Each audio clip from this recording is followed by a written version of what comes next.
Hello students, welcome to our YouTube channel maths magic by Umesh sir. जैसा कि आप सभी को पता है, इस यूट्यूब चैनल पर हम आपके लिए सिंगेज मैथमेटिक्स की बुक को सॉल्व करते हैं और आज 11th क्लास की सीरीज में एलजेब्रा की बुक के चैप्टर नंबर 3 कॉम्प्लेक्स नंबर का नेक्स्ट लेक्चर है। तो देखिए, इसमें complex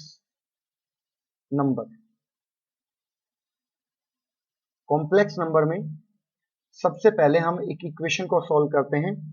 x square minus 2x plus 10 is equal to 0। इसको क्वाड्रेटिक फॉर्मूले से सॉल्व करते हैं क्योंकि फैक्टराइजेबल इक्वेशन नहीं है।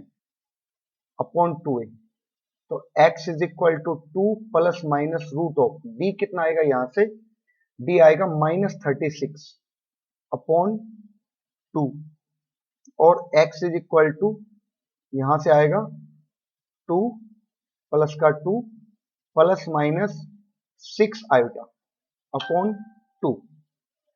ओके, सो यहां से आप क्या लिख सकते हैं, x is equal to 1 plus minus 3 आएगा। तो आपके पास x के दो वैल्यूज आई यहां से, 1 प्लस 3 आएगा एंड 1 माइनस 3 आएगा। इन दोनों रूट्स से आप क्या कह सकते हैं, रूट्स किस टाइप के हैं? जो रूट्स हैं वो a plus iota b type के रूट्स हैं। यहां पर a की पॉसिबिलिटी 1 आ रही है और b के लिए 3 और -3 आ रहे हैं। तो जो कॉम्प्लेक्स नंबर है, इसी फॉर्मेट को हम कॉम्प्लेक्स नंबर कहेंगे, a प्लस आयोटा b, जिसमें a कोई रियल नंबर है, b है वो इमेजिनरी पार्ट है। तो आप कह सकते हैं कि real part of z is a, जबकि जो इसका इमेजिनरी पार्ट होगा z का वो होगा b। Clear? First point. Second, इसमें जो a और b है वो दोनों के दोनों रियल नंबर होंगे। सेकंड पॉइंट इसका यहां से इमेजिनरी अगर नंबर पूछा जाए, इमेजिनरी नंबर क्या है, तो इमेजिनरी नंबर इसमें आयोटा b होगा, जबकि इमेजिनरी पार्ट सिर्फ b है। ओके, एंड उसके बाद थर्ड पॉइंट की बात करते हैं। पॉइंट थर्ड देखिए कि कोई भी जो कॉम्प्लेक्स नंबर है वो हमेशा एक पॉइंट को रिप्रेजेंट करता है। अगर z is equal to a plus iota b है तो इसको हम a कोमा b के फॉर्मेट में लिख सकते हैं, यानी कि पॉइंट की फॉर्म में हम इसको रिप्रेजेंट कर सकते हैं। फॉर एग्जाम्पल, अगर कोई कॉम्प्लेक्स नंबर आपके पास 2 प्लस 3 आयोटा है तो इसका मतलब होता है 2,3। अगर कोई कॉम्प्लेक्स नंबर z आपके पास 4 है तो उसको हम लिख सकते हैं 4 प्लस 0 आयोटा और इसका मतलब होता है 4,0। ओके, पॉइंट के फॉर्म में। अगर कोई कॉम्प्लेक्स नंबर आपके पास 2 आयोटा है तो इसका मतलब होगा 0 प्लस 2 आयोटा और इसको आप क्या लिख सकते हैं, 0,2। Okay, second point. उसके बाद नेक्स्ट पॉइंट देखिए, पॉइंट नंबर 4। हमारे पास जो एक्स एक्सिस और वाई एक्सिस होती हैं, this is X axis, this is Y axis, Cartesian plane के अंदर। अब इसके अंदर अगर हम किसी पॉइंट को प्लॉट करना चाहते हैं तो वही पैटर्न है जैसा हम ज्योमेट्री में करते हैं। अब जो एक्स एक्सिस है इसको हम एक नया नाम देंगे, रियल एक्सिस, एंड जो वाई एक्सिस है इसको नाम देंगे यहां पर imaginary axis. Okay, and origin यहां पर इनका पॉइंट ऑफ इंटरसेक्शन है और इन दोनों के बीच में जैसे 90 होता है उसी टाइप से यहां पर भी 90 है। इसको हम कार्टेशियन प्लेन नाम ना देके यहां पर हम इसको आर्गेंड प्लेन नाम देंगे। Okay, clear? उसके बाद देखिए नेक्स्ट आता है, एक होता है प्योरली रियल नंबर। पॉइंट 5 यहां लिख रहा हूं मैं, प्योरली रियल। प्योरली रियल किस नंबर को कहेंगे, z इज इक्वल टू 5 जिसमें आयोटा है ही नहीं, और 6 है प्योरली इमेजिनरी, वो हो जाएगा z इज इक्वल टू जैसे 4 आयोटा, उसमें रियल पार्ट नहीं है। ओके, ये तो प्योरली रियल और प्योरली इमेजिनरी नंबर हो गए। क्लियर। नेक्स्ट, अगर दो कॉम्प्लेक्स नंबर आपके पास कुछ ऐसे हैं, Z1 is equal to A plus iota B and Z2 is equal to C plus iota D, तो इन दोनों कॉम्प्लेक्स नंबर को आप ऐड करो, सब्ट्रैक्ट करो, मल्टीप्लाई या डिवाइड करो, हमेशा एक कॉम्प्लेक्स नंबर ही आएगा। तो Z1 प्लस Z2 यहां से आएगा a plus C plus iota b plus D. And अगर इन दोनों को सब्ट्रैक्ट करना चाहते हैं तो अगेन रियल पार्ट में रियल पार्ट को सब्ट्रैक्ट करना है एंड इमेजिनरी पार्ट में इमेजिनरी पार्ट को सब्ट्रैक्ट करना है। थर्ड, अगर दो कॉम्प्लेक्स नंबर को आप मल्टीप्लाई करना चाहते हैं तो a प्लस आयोटा b को मल्टीप्लाई करना है c प्लस आयोटा डी से। ओके, तो यहां से आएगा ac plus iota ad plus iota bc और plus iota square bd। ac plus iota ad plus iota bc minus bd, क्योंकि आयोटा स्क्वायर की वैल्यू कितनी होती है, -1। अब रियल पार्ट्स को कलेक्ट कीजिए तो ac minus bd and plus imaginary part के लिए ad प्लस bc हो जाएगा आयोटा कॉमन लेने के बाद। तो यहां से भी अगेन एक कॉम्प्लेक्स नंबर आ रहा है। फोर्थ, अगर दो कॉम्प्लेक्स नंबर को डिवाइड करना चाहते हैं तो आ जाएगा आपके पास Z1 अपॉन Z2, यानी कि a plus iota b upon c plus iota d। और अब इसको हम रैशनलाइज करेंगे, c minus iota d, c minus iota d। Okay, तो आपको क्या याद रखना है, जब भी डिनोमिनेटर में कोई कॉम्प्लेक्स नंबर हो इसको हमें रैशनलाइज करना है। मल्टीप्लाई कीजिए यहां से ac minus iota ad plus iota bc minus iota square bd। Denominator में c square minus iota square d square.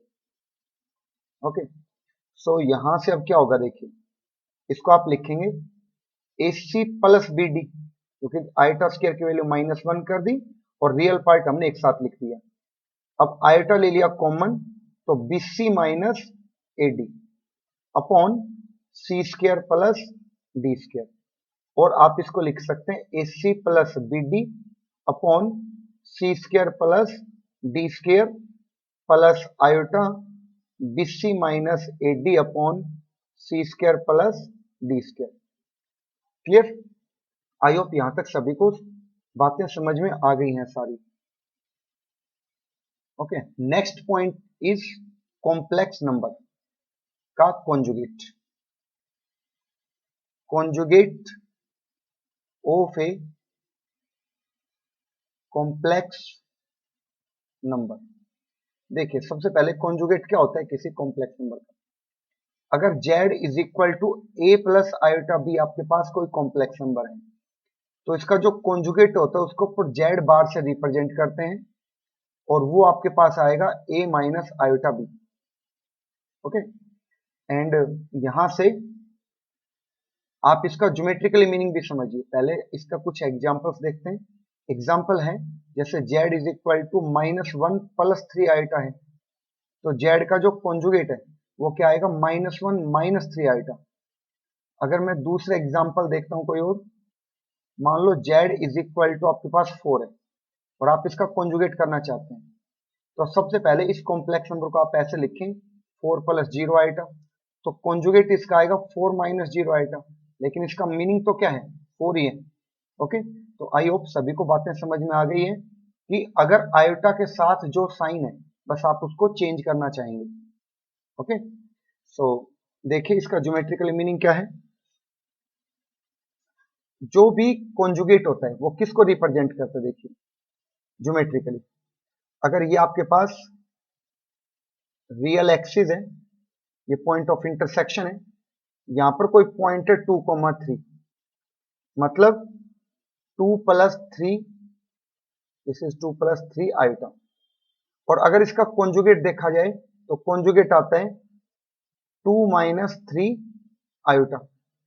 और इसका मीनिंग क्या है, इसका मीनिंग है 2 माइनस 3। तो आपको समझ में आया डायग्राम से कि यहां से यहां तक की डिस्टेंस एंड इस पॉइंट से लेके रिक्वायर्ड पॉइंट तक की डिस्टेंस दोनों सेम होंगी।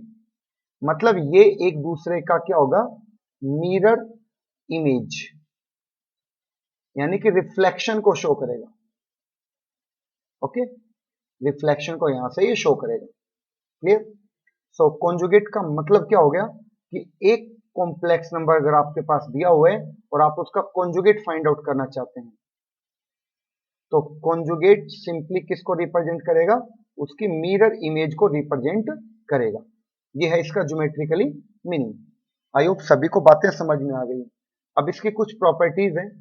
फर्स्ट प्रॉपर्टी, अगर किसी कॉम्प्लेक्स नंबर का कॉन्जुगेट का फिर से कॉन्जुगेट कर दिया जाए तो वापस कॉम्प्लेक्स नंबर ही आ जाएगा। आप यहां से फील कर सकते हैं कि 2 + 3 आइटा अगर एक कॉम्प्लेक्स नंबर है तो इसका कॉन्जुगेट 2 - 3 आइटा आएगा। एंड अगर आपने 2 - 3 आइटा का फिर से कॉन्जुगेट कर दिया तो अगर ये आपके पास जेड था और ये जेड कॉन्जुगेट है तो इसका आपने फिर से कॉन्जुगेट किया तो आपके पास वापस जेड आएगा। सेकंड, अगर किसी कॉम्प्लेक्स नंबर में उसका कॉन्जुगेट ऐड कर दिया जाए तो क्या आएगा, देखिए जैसे ऐड करोगे तो 3 आइटा तो कैंसिल हो जाएंगे दोनों और 2 + 2 4 हो जाएगा, यानी कि 2 टाइम्स हो जाएगा रियल पार्ट ऑफ जेड का। Third, Z minus Z conjugate की अगर बात की जाए तो वो कितना हो जाएगा, वो 2 iota of imaginary part of Z. आप प्रैक्टिकली करके देख सकते हैं इनको कि 2 आयोटा आएगा and imaginary part of Z आएगा। पॉइंट नंबर 4 की बात करते हैं तो पॉइंट नंबर 4 है कि अगर किसी कॉम्प्लेक्स नंबर का कॉन्जुगेट और वो कॉम्प्लेक्स नंबर दोनों सेम आ जाते हैं तो इसका मतलब क्या है, Z is purely real. Fifth, अगर जेड प्लस जेड कॉन्जुगेट का जो सम है वो 0 आ रहा है तो इसका मीनिंग क्या है, इसका मीनिंग है कि जेड जो है वो कैसा है, प्योरली इमेजिनरी। आप इनको प्रैक्टिकली फील कीजिए कि अगर आपके पास जेड कोई कॉम्प्लेक्स नंबर है, मान लो 2 आइटा, तो जेड का कॉन्जुगेट क्या आएगा, -2 आइटा, और इन दोनों को अगर ऐड किया जाए जेड प्लस जेड कॉन्जुगेट तो 0 आएगा। इसका मतलब जो ओरिजिनल जो कॉम्प्लेक्स नंबर था वो प्योरली इमेजिनरी है। पॉइंट नंबर 6, जेड को अगर जेड कॉन्जुगेट से मल्टीप्लाई कर दिया जाए तो क्या आएगा, सोचिए। अगर जेड आपके पास था a + आइटा b और जेड कॉन्जुगेट है a - आइटा b और आप इन दोनों को मल्टीप्लाई कर रहे हैं तो Z into Z conjugate is equal to a² minus iota square b square, यानी कि a² + b² आ जाएगा।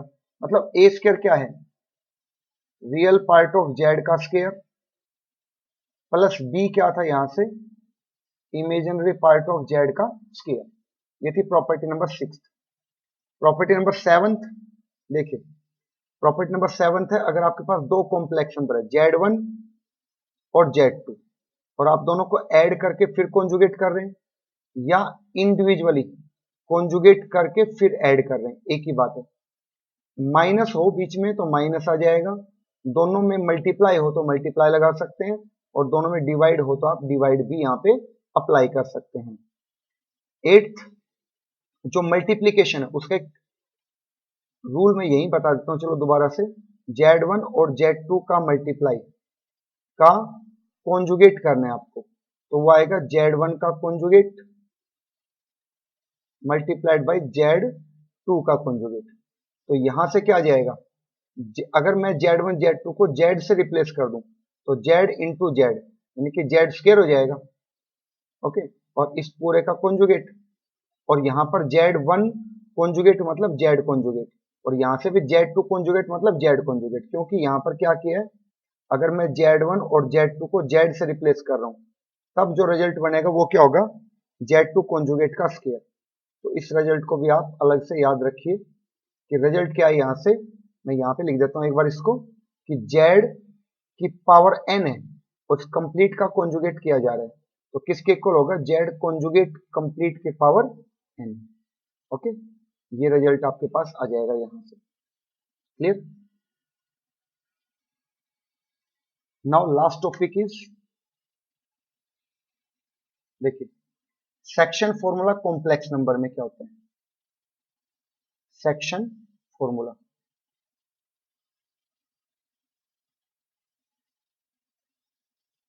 देखिए इसमें जैसे ज्योमेट्री हमने पढ़ा है उसी टाइप का है कि अगर आपके पास यहां से कोई एक स्ट्रेट लाइन है, पॉइंट ए है, पॉइंट बी है, पॉइंट ए का जो कोऑर्डिनेट है वो मान लो आपके पास x1, y1 है, एंड पॉइंट बी का जो कोऑर्डिनेट है वो है x2, y2, और पॉइंट सी इसको किसी m/n रेशियो में डिवाइड करता है। तो आप x और y की वैल्यू कैसे फाइंड आउट करते थे, x के लिए लिखते थे आप mx2 plus nx1 upon m+n, and y के लिए my2 plus ny1 upon m+n। तो इसी को हम कलेक्टिवली कॉम्प्लेक्स नंबर में क्या कहेंगे, मान लो ये आपके पास कोई कॉम्प्लेक्स नंबर है z1 और ये कोई दूसरा कॉम्प्लेक्स नंबर है z2। z1 मतलब x1 plus iota y1 and z2 मतलब x2 प्लस आइटा y2। तो आप z का कोऑर्डिनेट कैसे लिखेंगे, तो आप लिख सकते हैं z इज इक्वल टू, यहां से आप लिख सकते हैं z is equal to mz2 plus nz1 upon m+n for internal division, for internal, okay, and for external के लिए क्या हो जाएगा mz2 minus nz1 upon m-n, ये हो जाएगा for external. Okay, and mid point के लिए क्या हो जाएगा z is equal to z1 plus z2/2। Okay, ये है मिड पॉइंट के लिए, मिड पॉइंट के लिए। तो ये सभी हमने ज्योमेट्री में पढ़े हैं और काफी इजी है। तो अगर सभी को ये सारी बातें समझ में आ रही हैं तो प्लीज चैनल को शेयर एंड सब्सक्राइब जरूर कीजिए। सभी वीडियोस को आप शेयर कीजिए ताकि हर स्टूडेंट तक ये फ्री क्वालिटी ऑफ एजुकेशन पहुंच जाए। ओके, नेक्स्ट वीडियो में हम इनसे रिलेटेड कुछ क्वेश्चंस को डिस्कस करेंगे। So thank you for watching the video.